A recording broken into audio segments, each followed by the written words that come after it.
Alors moi, il y a des années, ça me rajeunit, mais un peu par hasard, mais il n'y a jamais de hasard, un peu par hasard, par une pub dans un journal, une revue, qui proposait de s'engager financièrement à soutenir, à travers le parrainage d'un enfant, à soutenir l'évolution d'un enfant et de sa communauté dans un pays du monde, quelque part où il y avait besoin d'un peu d'argent.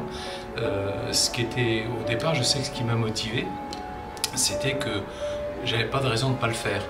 Un, parce que 20 ou 30 euros par mois, j'ai la chance de pouvoir le faire, mais beaucoup de gens en France peuvent le faire, et il n'y avait pas d'autre engagement.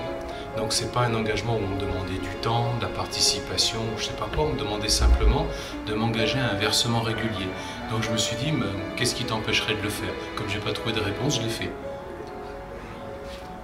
Après c'est parce qu'on tombe dedans à un moment où justement ce premier niveau d'engagement qui est financier engage finalement assez peu la personne, sauf qu'en retour, on reçoit, à l'époque j'avais un parrainage nominatif, donc on reçoit des infos de cet enfant.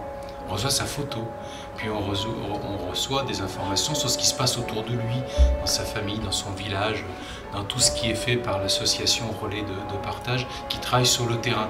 Donc forcément, soit on met ça à la poubelle, soit on commence à regarder un peu. Puis quand on regarde un peu, on découvre finalement autre chose. On découvre un projet de développement, on découvre une démarche structurée et on découvre donc derrière la vraie réalité de partage qui est d'avoir quelque chose de raisonné, de structuré, d'organisé. C'est pas juste envoyer de l'argent n'importe comment, un peu au hasard et puis en disant ils en feront bien toujours quelque chose.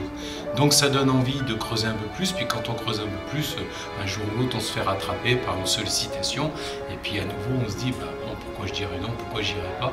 Moi c'est comme ça que je me suis fait embarquer dans la création de l'association affiliée de l'Isère. Voilà, en me disant mais pourquoi je le ferais pas?